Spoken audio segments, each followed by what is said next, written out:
ہمارے بزرگوں کی نصیحت یہی ہے کہ جہاں خطرے کا امکان ہو وہاں سے بھی بچو، نفس کا کوئی بھروسہ مت کرو، یہ قابل بھروسہ نہیں ہے۔ چاہے 10 سال تک ایک گناہ نہ کیا ہو مگر پھر بھی اعتماد نہ کرو، کبھی 10 سال کا تقوی سکنڈوں میں توڑ دیتا ہے شیطان و نفس۔ اس لیے اپنی احتیاط جاری رکھو۔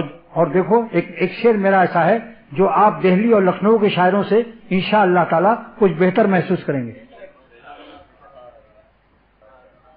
ہمارے نفس امارہ نے جب دامے بتاں بدلا، ہمارے نفس امارہ نے جب دامے بتاں بدلا، دام مانے جال، یعنی نفس امارہ نے جال بدل دیا تاکہ اس دوسرے جال سے معشوقوں کو پھنسا لیں۔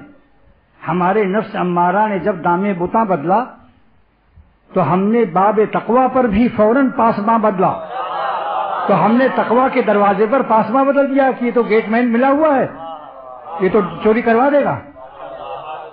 کیسا شعر ہے بتاؤ؟ ہمارے نفس امارہ نے جب دامے بتاں بدلا، بتوں کو حسینوں کو پھنسانے کے لیے جب جال بدلا، دوسرا جال بچھایا، نفس امارہ بہت چالاک چیز ہے، تو ہم نے باب تقوی پر بھی فوراً پاسباں بدلا۔ ہم نے کہا اس پاسبان کا بھروسہ مت کرو، بدل دو، کیونکہ یہ گیٹ پاس دے دے گا، یہ پاسبان جو مل گیا دشمن سے یہ گیٹ پاس دے دے گا۔